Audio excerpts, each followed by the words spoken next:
With 3 million members searching, SingleMuslim.com proudly sponsors Single Muslim Live.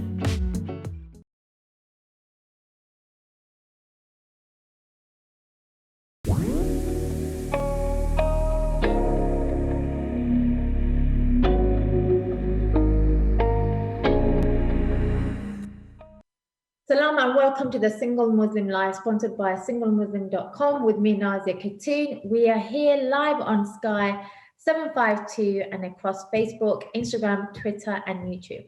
Wherever you're watching, a very warm welcome. You too can join us in tonight's discussion and get advice by simply calling through to the studio on 019 2423 1083. Standard rates apply, so please make sure that you have the bill payer's permission before calling, or why not share your thoughts via WhatsApp in confidence by messaging us on 079 507 97017. Today's guest is Sobrina Soloman, and the topic is taking care of single Muslims this Ramadan. Assalamu alaikum, Sobrina. Wa alaikum salam. Thank you so much for coming on here and making time for us on this delicate topic. And I want you to first tell me a bit about yourself and what you do. Your job is quite unique. So yeah, what do you do? Thank you for having me on the show. My name is, well, you already said my name.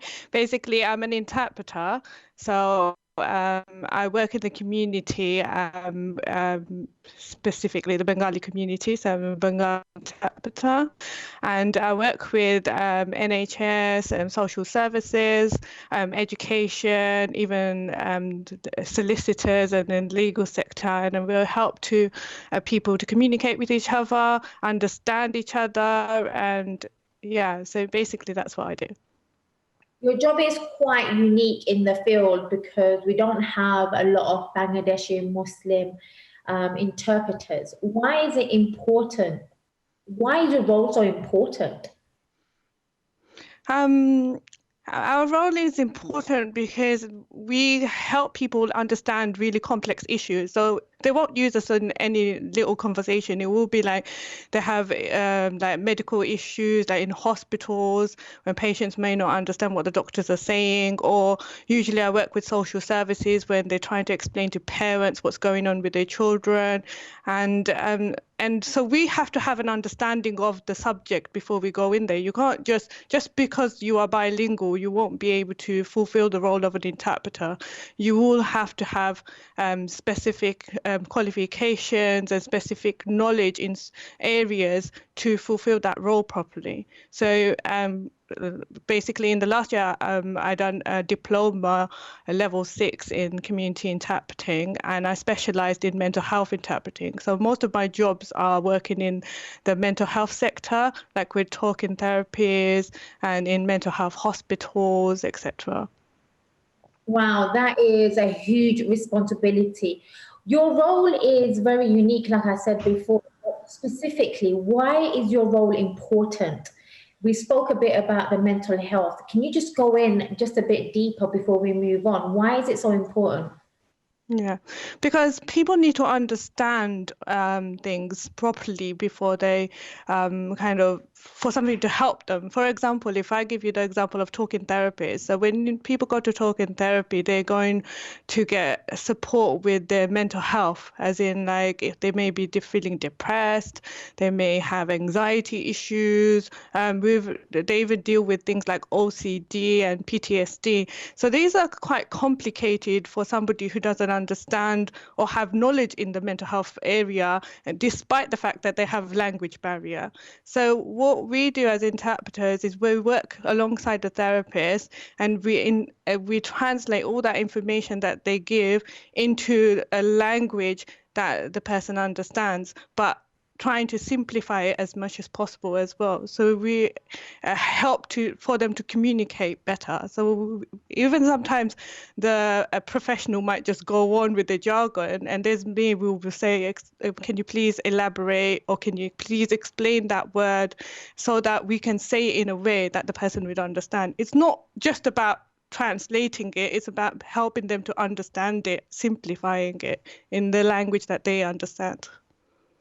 Thank you so much for that. And I guess there's a lot of things you said there that I'm actually paying a lot of attention to. You spoke about mental health issues, OCD, all very stigmatized, taboo topics in our community, especially in the Bangladeshi community. And I guess we need more interpreters out there. You've been working during the pandemic, haven't you? Yes, I have. What's it been like? What's work been like in your field at the moment? Well, obviously before the pandemic, we used to work a lot face to face. So we would go into clinics or hospitals or schools and do our interpreting jobs. But because of the lockdown, we had to adapt to doing the same work from home, even though telephone interpreting existed from before, but it wasn't as common. But since the lockdown happened, all the agencies had to find ways of providing this service through remote interpreting. So it was like either video or telephone. I have to say, in the beginning, it was a bit of a struggle. And obviously, due to language barriers, some clients did find it difficult to log in or log into the videos. But it's been a year now, and I think I prefer it, to be honest. It's easier access. Oh, I'm happy for you.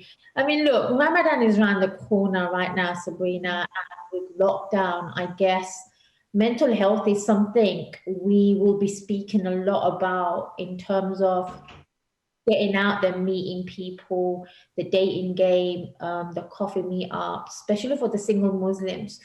Do you think it's had an impact on single Muslims out there so far, in lockdown specifically? In what terms do you mean? Like just like meeting people or? Yeah, like meeting people, the mental health, what kind of issues are we facing out there at the moment? I think a lot of people have been facing loneliness because like we're a very social community. We like to mingle with people. We like to do our social activities, even if it's like go for a coffee and stuff like that. And I think specifically single people probably felt the loneliness the most and not knowing what's going to happen, because usually we plan our whole year. We know we're going to do this, we're going to go there, we might go on holiday, but now it's like we don't know what's going to happen in the next 3 months and we can't plan things. And I think that's really had an effect on people's mental health, especially those who are alone, to be honest. Yeah, I mean, look, I come from a very big family, and even though in the pandemic, you would think we got to spend more time with one another, but we didn't. Everybody was locked up in their bedrooms, working, doing what they had to do. And coming from this thing that you were speaking about, loneliness is going to be a huge mental health emotion that we're facing, wouldn't we? Yes. Yes, I think so too, because like you said about yourself, it's the same with me. Like we end up sitting in our own rooms, especially when we're doing work or, school or whatever it is. We have to have that own space. And then you see that you end up being in that space for the whole day. I think we have become more isolated due to lockdown than we were before. Sorry, can you repeat your question again? No, just saying, like, loneliness is going to be one of the biggest things that we face with. And again, you just mentioned isolation. We're not designed to be isolated. And, No. I'm just going to keep going back to the Bangladeshi community. We're very close-knit. We're very family-orientated. We're in each other's faces all the time because of the magnitude of how big our families are and our extended families. What have you been probably if you don't mind sharing, what some of the things that you've been struggling with being at work? And because of the remote interpreting, I think I feel more isolated Because when I used to do face-to-face, I had an opportunity to go out there. If I went past a relative's house, I would go to that relative's house and see them. And you can't do all that stuff anymore. And you end up just sitting in one desk behind a screen all day. And even though you talk to people over video, you still feel really isolated. You feel like there's no one to talk to, or I don't know, you just feel really lonely, to be honest. I start talking to myself, and then I have to catch myself. Like, okay, there's nobody here. I guess the positive affirmations, talking to yourself helps. And in a way, we have to find ourselves. And, you just said something again, the whole loneliness. It's not something we speak about a lot, do we? We shy away from it. And what is your take on this emotional loneliness? Why do we shy away from it? I don't know, because social stigma, or like maybe people thinking that you're just feeling sorry for yourself. I mean, like when I work with my clients, a lot of the people that come to therapy is loneliness. I know I keep on using that word, but at the end of the day, it turns out that that person feels alone, and they feel like they have no one to talk to, that they feel like they can't express themselves, because you could have a whole group of, like you said, you could have your whole family around you, but you can still feel lonely, because if you can't connect with somebody, you will feel lonely. I just wanted to say it's a very brave topic we're speaking about. I'm going to share my experience, and you're going to be sharing your experience. Yeah. And I would love to hear the audience's views. What are you struggling with as a single Muslim? Please make sure you text us on 07950797017. Moving on, Sabrina, what mental health issues do you think, other than loneliness, that single Muslims are facing right now? I know we are going through the highs and the lows. In your opinion and from your work experience, what are the biggest things that we are dealing with? Give us the hardcore elements here, please. In my opinion, I think it's depression. And I know depression is a word that we use very commonly, and we say, "Oh, I feel depressed," but it's about the whole clinical definition of depression, like feeling low moods, feeling you don't want to be around anyone, even though we have put in us, like say, a situation where we have to not be around anyone. People are still feeling like, oh, we don't want to be around anyone. They feel fearful of the virus, or all sorts of those kind of things. And anxiety in people is very, very high too.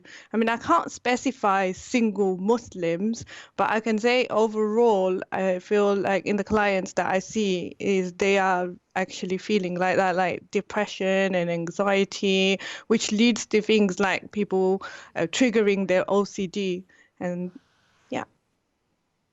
I think depression and anxiety, depression in itself is something as a community that we never ever address, and now it's going to face us right in our faces. We're dealing with adult depression, we're dealing with young people's depression, emotion. So it's something we really, really need to speak about, and we need to get more vocal about. And I think this is why we have these discussions on air and get people to know that the subject is open, and we need to have a different kind of approach to it. So we're going to be going on break. To come back and speak about this a bit more. Today's topic is about taking care of single Muslims this Ramadan.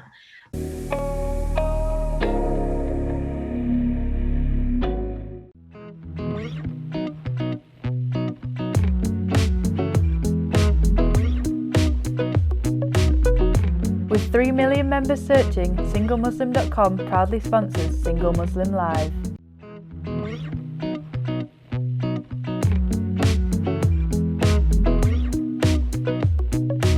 With 3 million members searching, SingleMuslim.com proudly sponsors Single Muslim Live.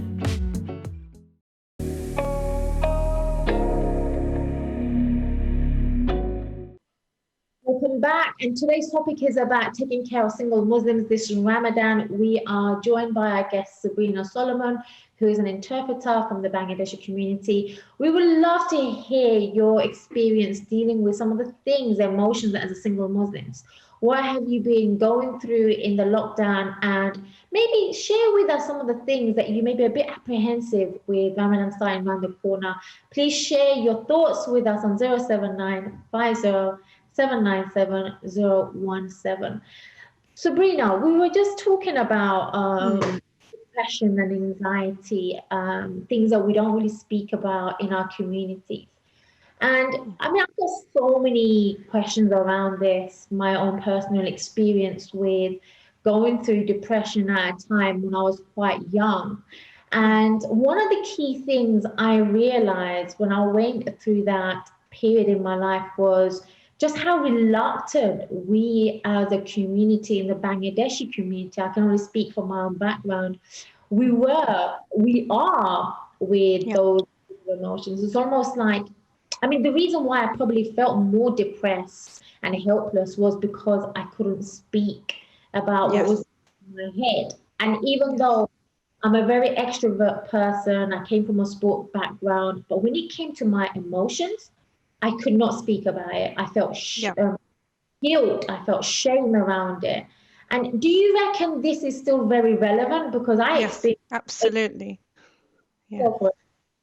Yes, absolutely. You know, everything that you explained about how you felt when you was young, and obviously I know a bit of background about you, and all the things that you went through, it still exists. And young people, like 18, 19-year-old Muslim Bengali young people, are going through this right now. And eating disorder and depression is really high amongst young people. And the biggest difficulty that they feel is that their own don't understand them. They'll complain, because I'm usually the interpreter for the parent, and usually the conversation will be with the young person, the therapist, and the parent. And it faces that the parent they feel like the parent doesn't get it, or they don't understand, or they think it's just behavioral. They don't truly understand that what's going on for that young person. Interesting, because you spoke about eating disorders, and again, eating disorders was a part of my journey. And I work with a lot of young females from our community, and it's not seen as a thing. Like, our parents have heard of anorexia, bulimia, emotional eating, and it's so amazing that you're touching on these topics. Depression, anxiety, eating disorders are going to be the key things that young people, adults, are going to experience. What is your advice to people who may be going through these emotions? What would you suggest? Seek help. Definitely. If there isn't someone in your family who will listen to you, there is always going to be someone outside who's going to listen to you. There's so much taboo around therapy and talking to a therapist, but there is always going to be someone who will understand you. I mean, nowadays there's so many therapists who are from the Asian Muslim background, and they do truly understand the cultural situations or the cultural difficulties. Yet they understand the therapeutic solutions to the issues, and they can really help people. I mean, I've seen a lot of people that actually went through the whole 12 sessions or 10 sessions, and they have really, became better, felt better, and the strategies that were suggested to them helped them to maintain themselves better. Interesting, because the first point is for people to seek help. I'm seeking that help then. Sorry, where would people, I didn't hear. Where would people go if they needed to seek help? What would be their first point of contact? Okay, so they can call the GP The first point of contact will be GP. A lot of people don't realize that for their mental health issues, they can actually go and speak to their GP. So if they speak to the GP, then the GP can refer them. I mean, in my area, it's like you can speak to the talking therapies, and the NHS have talking therapy, and you'll be referred by your GP, which then they'll do an assessment. So the assessment will be one session, and then from that assessment, they will be able to decide what kind of therapy that you might need in depending on what kind of issues that you are going through. And then there's so many other points from that. So if you need, that's called primary care.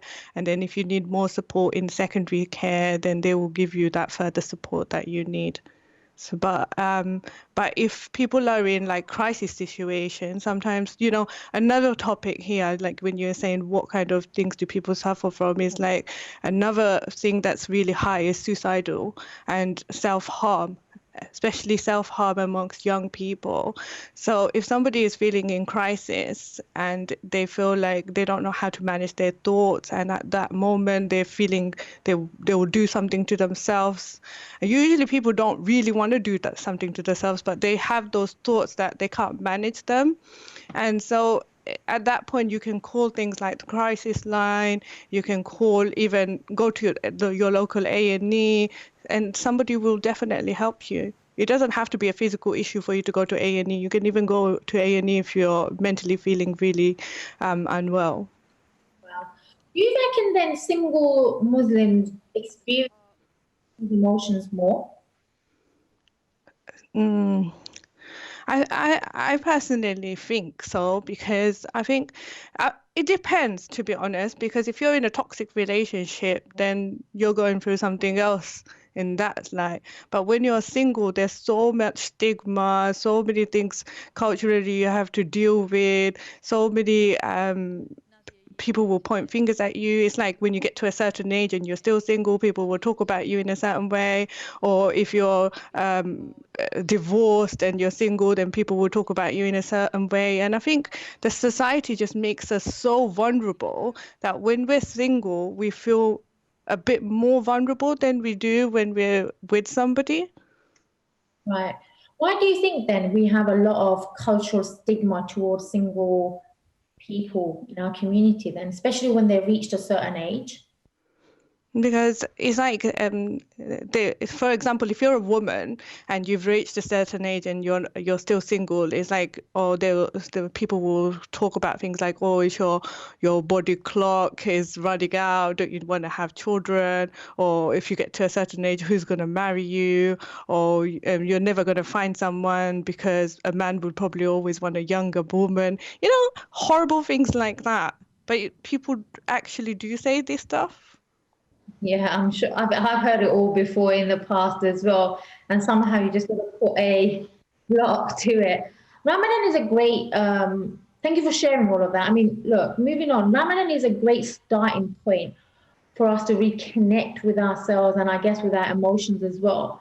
I mean, you touched on people seeking help, but if we would really break it down, what advice would you give to single Muslims to help with their mental health, like specifically single Muslims? I would think that they should reach out to even friends, relatives, close with them. They should talk to them. They should get involved in community groups. They should probably do something that makes them feel good.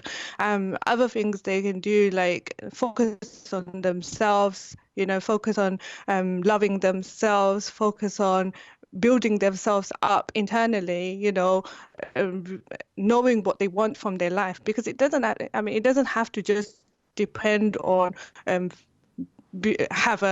basically what I wanted to say is you are not complete if you're with someone. You should find someone to complement you, and you should find yourself first, you know, be confident in who you are, know what you want in life. We should all have certain goals that we want to reach, and if you focus on those things, I think that's really fundamental for single Muslim and their mental well-being, if that makes sense. Oh, definitely. I remember we had a conversation touching on self-love in a previous show as well. So it's nice that you're actually speaking about this word self-love and loving yourself first before you can focus on somebody else. And I guess Ramadan again, it's about looking at ourselves first from inside and finding out what needs to be worked on, or we can think about the external stuff. And I think a lot of people feel like if they get married, they will be complete. But really and truly, what you're saying is complete yourself first, and that is the best way to look at your mental health as well, isn't it? Yes. Yeah. Yeah. Well, those things I have learned from you, Nazia. And, we work together, and, I follow you and see the things that you say. And I'm just practically repeating the things that you kind of teach us as a whole, but but that's the truth. But yeah, I do believe in it myself too, and I think in my own journey, I'm and I went through the whole, became divorced, and then I feel like I found myself again by doing all those things, like finding what my goals are, what did I really want from life prior to being married, what did I want, who did I want to become, and and appreciating who I am. So for me, like when I go out in the community and I actually help people and see the difference that I make in somebody's life, or when somebody says, "Oh, really appreciate you," or "We really understood this."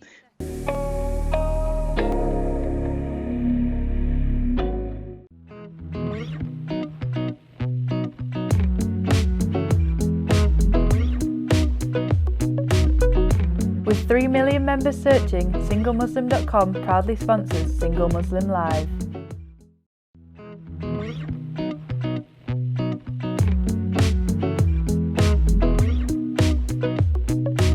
With 3 million members searching, SingleMuslim.com proudly sponsors Single Muslim Live.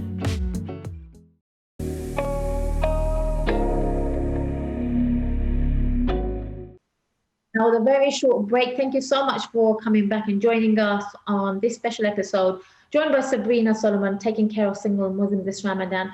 We have covered a lot of issues that are very sensitive. We spoke about anxiety, depression, suicidal thoughts, and I just want to take this time out and just make sure that you guys are aware that we have support available to us. If you are somebody who needs support now or needs to speak to somebody, please go to britishmuslim.tv/support and just make sure you reach out to somebody.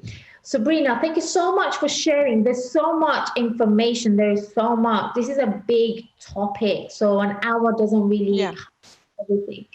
And just to regurgitate some of the stuff that we spoke about, single Muslims going through the emotional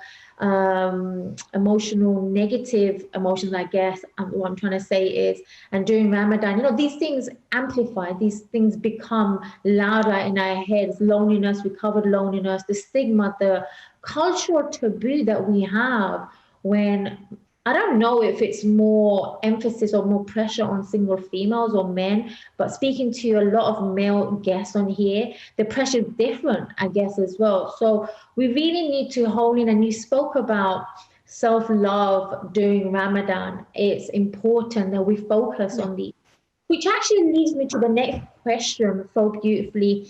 I know for a fact that when Ramadan comes, I'm sitting here 4 days before, I'm writing down goals to find my perfect match, goals to become a better Muslim.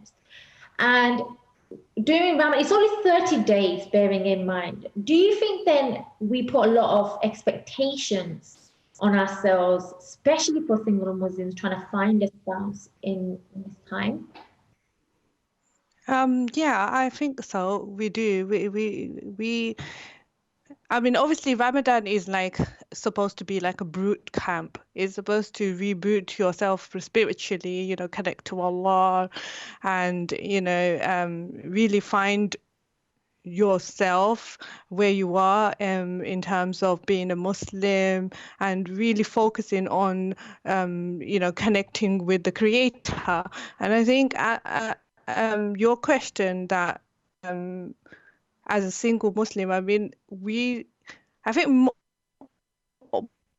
who are single, they probably have that deep down in their heart that they want to find someone, that they want to have a family, that they want to find that happiness, because that's what we've been told, that finding a spouse is the ultimate happiness.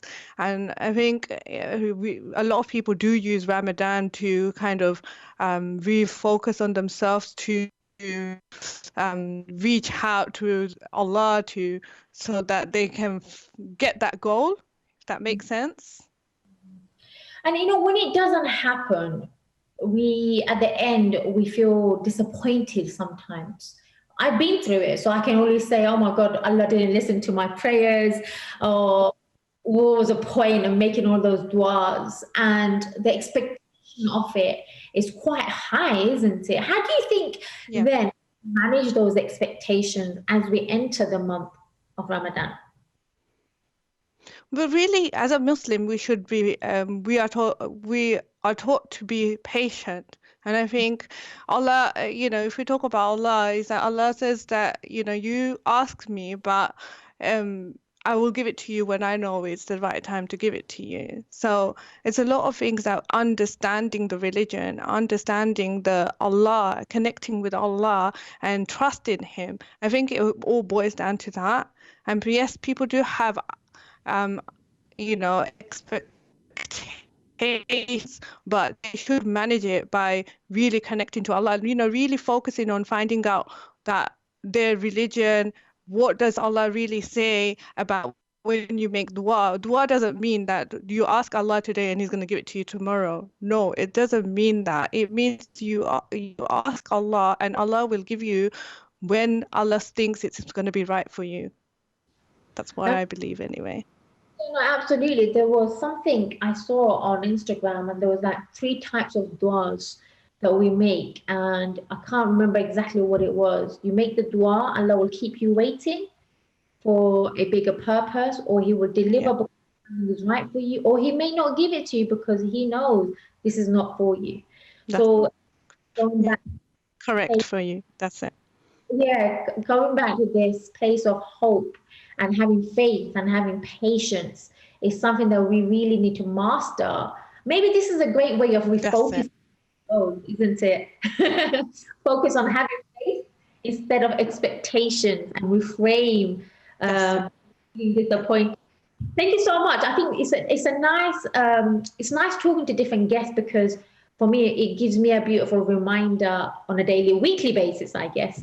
I'm going to jump back to some of the questions we spoke about before. Language interpreter, you are in the field working with people from all different walks of background. And we have spoken a lot about mental health. Can you define what is mental health? Because a lot of people may not know what mental health is. People go through that when realizing they are depressed. What is your definition of mental health? Okay. So my definition of mental health is how we feel emotionally, how we manage our thoughts, and how it affects us on a daily basis. So so that's what I think mental health is our emotional thoughts and how we manage these thoughts. So everybody can have all sorts of, it's like we all have worries. It's like when we go to talk in therapy, like when I go to talk in therapy with clients would say, oh, I'm so worried, I'm so this, I'm so that. But then the therapist will say to them, yeah, but everybody has worries. I have worries. The interpreter has worries. But it's how we manage these worries and how we how we manifest them, how we deal with them on a daily basis. So sometimes you can worry about stuff, then you leave it. Or there are two types of worries, for example. One worry is that hypothetical worry, and then there's one worry that's practical worry. So practical worries are little things like, oh my God, I don't have milk. So that's okay, I can resolve that. I can go to the shop and get it, right? And then there's hypothetical worries like, what if it's cold for the next 6 months? What am I going to do? You know, things like that, things that may not happen. I know they might not be very suitable examples, but you know what I'm trying to say. So it's like what affects people is those hypothetical worries. When people focus too much on those hypothetical worries, that's when they start to suffer from anxiety. And for me, that's what mental health is. You know, how we manage those thoughts. I mean, I'm going to just quickly share something from my own personal experience. You know, like from the time I finished studying, finished university, the pressure was on to get married. And again, speaking about worry, and if we associate it with, as a definition of mental health, that means I've been worrying my whole entire life. And most females that I speak to my age, or, you know, even a bit younger, the most important worry a lot of single females or men have is this pressure of finding the perfect partner. And because married, they start comparing themselves, they start feeling left behind. I can speak from personal experience. And it's a detrimental place to be in emotionally. Do you think social media has created mental health to actually increase a lot more in the past few years? Yes, I think so, because people are very exposed and anybody can reach out to you, you know, all those trolling, people saying negative things about you. Also, you're exposed to, especially young people are exposed to so many different type people, like especially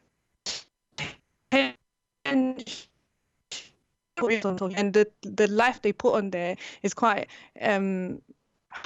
high rated kind of thing. And it's like you see these real life people and you think like, oh, I wish I was like, you know, you see a lot of couples on there, and I'm sure a lot of single people watch these couples and think, oh, I wish I was like that, or why can't that happen for me, or when is that going to happen for me? And I think those kind of things really harm single people. And I mean, I don't know if that's the right word to use. I think it really does harm the mental health, because it raises that expectation and want.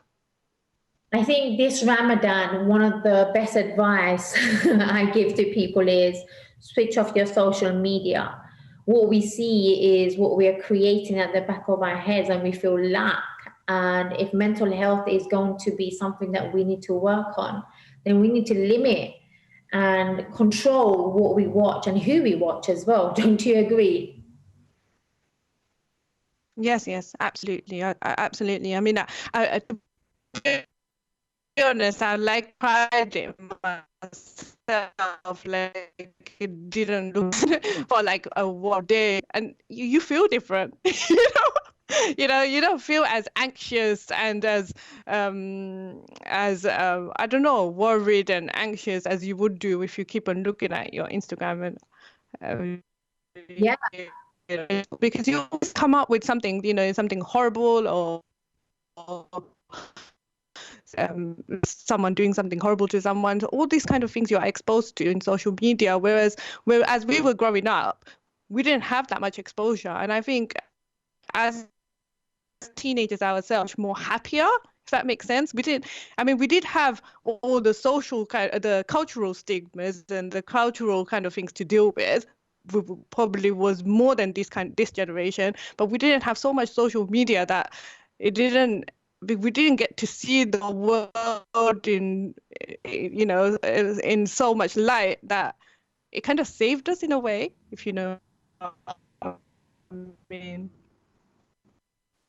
Definitely. I'm not sure if we can still hear Sabrina, but definitely just going on from that point Sabrina made, we had a very different upbringing where we didn't have social media or access to social media. which was a blessing, I guess, in so many ways. We'll be going on break very, very shortly, and I really, really want to encourage all of the people that are watching or tuning in today.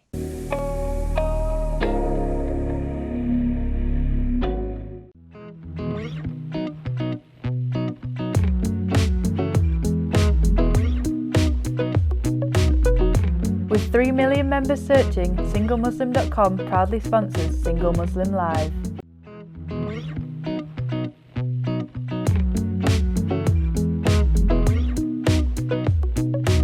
With 3 million members searching, SingleMuslim.com proudly sponsors Single Muslim Live.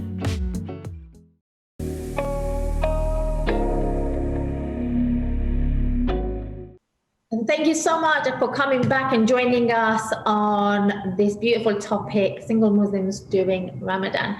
If you have any advice or any questions, please make sure you message us on 07950797017. We have had a message coming through Facebook. Thank you so much, viewer. And basically what they said was, make sure you set some time for yourself to take care of yourself. And a couple of weeks ago, one of the life coaches actually said this: make time for yourself. If you don't have time, set aside 10 minutes and make sure you create an appointment with yourself for self-love, for self-care. Remember, self-care is also a part of our religion. If you don't look after yourself, you don't give back properly.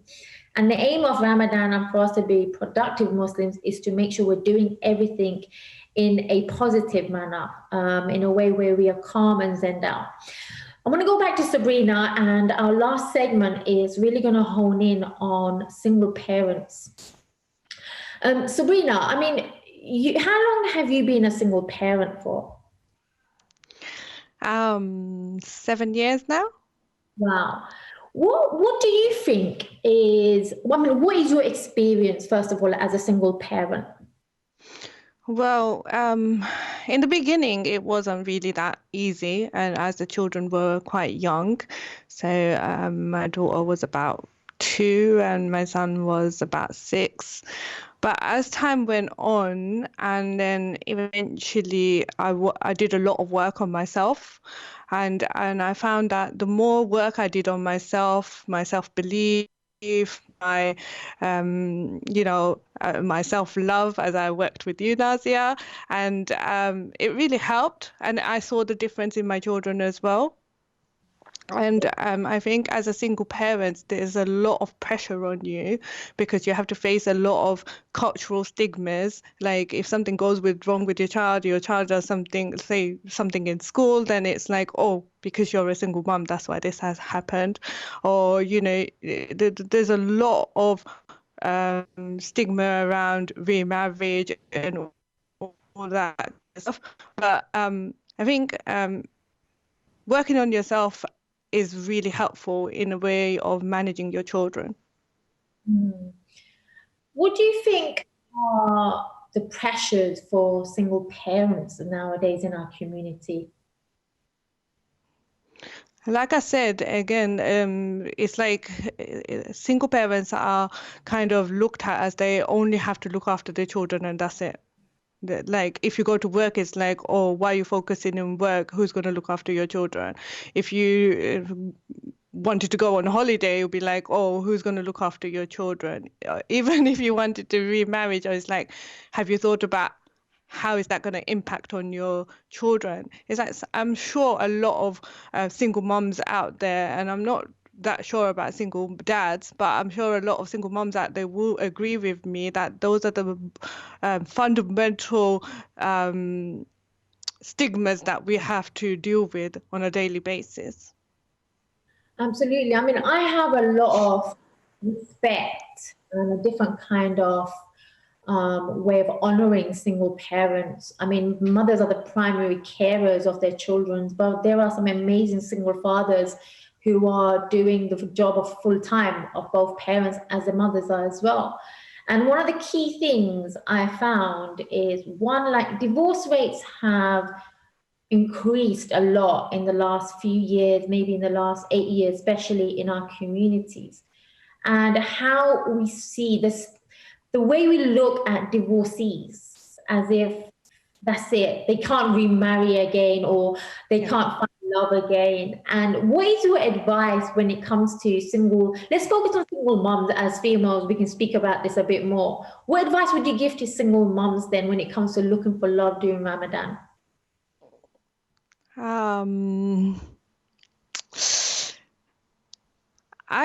I believe that it's like you have to trust in Allah. And yes, you have to sincerely make that dua to Allah to help you find you that perfect, well, not perfect person, but the person that you desire. And I think that you have to know what you are looking for.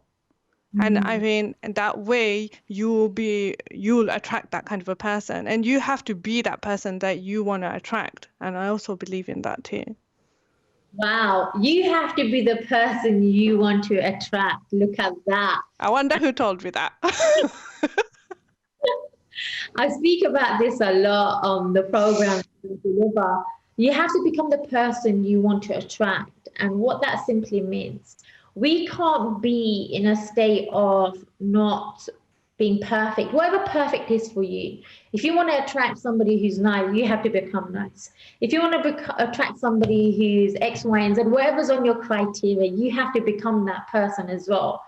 And everything's in vibrations, everything's about energy, and we bounce off one another. So again, thank you for reminding me of my own words as well. So as a single parent, it must be hard trying to find a spouse after 7 years being a single mom. What is your biggest ever struggle, do you think? I think because I have a son who's a teenager now, and I mean, I don't know if I should really say this on live TV, but I think a lot of men out there feel a bit intimidated by it.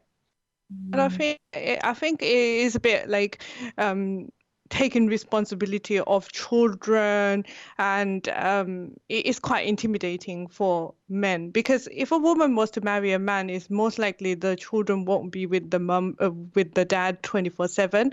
But when it's a man has to marry a single mom, those children have to be part of that family. And I think a lot of the times men do find that quite intimidating. Well, that's my experience anyway.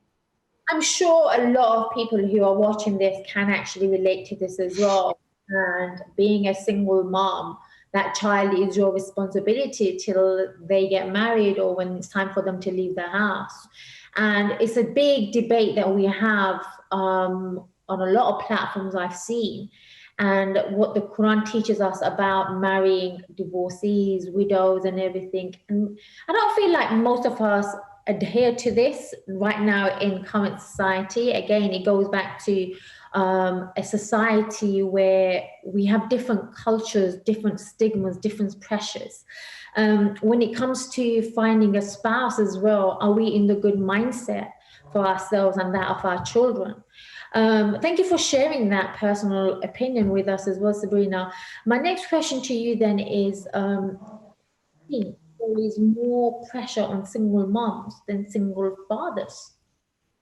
I'm sorry, it kind of cut out. So can you repeat the question? Do you think there are more pressures on single mothers than single dads? In order to get remarried, or? In order to get remarried. I think, I don't know about other cultures, but I think in our Bengali culture, we kind of think that if a woman has children, then she doesn't need to get remarried again. I think that's what kind of, especially if you have a son, I think most people feel like, oh, if it's a divorcee without children, then it's like, oh, let's get her married off as soon as possible. But when it's a single mom, it's like, okay, you need to consider, first of all, it's like, oh, the children are too young. And then it will be like, oh, but your son is old now. He needs to get along with that person. You know, so all of these barriers people do raise for you, I think. So I would say, yes, it is harder for a single mom to get remarried than a single dad. Okay, he's silent in the background right there. Touch on this one delicate topic. And again, It's a sensitive topic. If you have experienced any kind of relationship abuse, whether it's mentally, physically, spiritually, please make sure you go to britishmuslim.tv/support and seek help. In this pandemic, we've had a huge increase of domestic violence. I'm not in a position to speak about it too much, but you have had a lot of clients when it comes in your field. Yeah. Just briefly, we haven't got long left. Abusive relationships. Yeah. Just give us a little bit of an intake, what people can do to get out of it. Basically, the pandemic has seen a lot of increase in DV, and it's because they've been the spouses have been put together in the house, and the victim has been faced with the perpetrator in a lot more time than they would have in a normal circumstances. So there has been. I've worked with couples who have said that, my husband never ever spoke to me in this way, but he spoke to me like this. And there has been a lot of pressure as well for both sides, because people have lost jobs, they've had financial issues, they've been bored at home, and which increased. It's not making an excuse for them, but those kind of situations, variables, did make that DV in the house. And I think, yeah, so in a nutshell, it's like domestic violence can be from so many different levels. It doesn't only have to be physical. It can be financial abuse, it can be emotional abuse, it can be mental abuse, and it's just, controlling someone. And I think due to the lockdown, people have faced all those issues in a lot more, or felt it a lot more than they probably did on a daily basis. Yeah, I mean, it's a very delicate topic, again, for us to be covering in the show.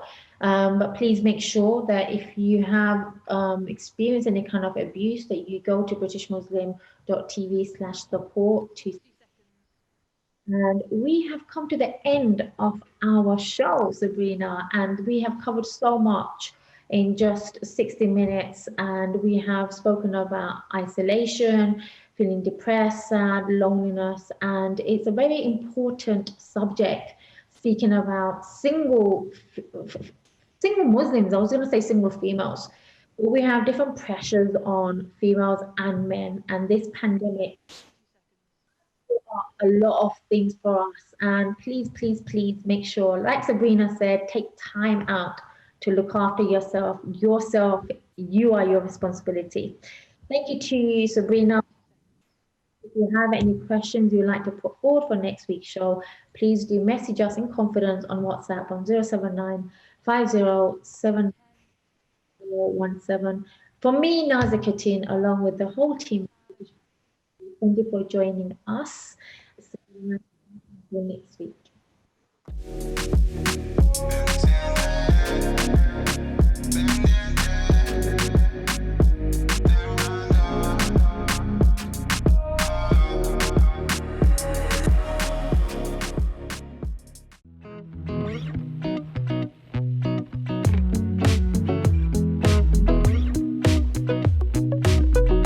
With 3 million members searching, singlemuslim.com proudly sponsors Single Muslim Live.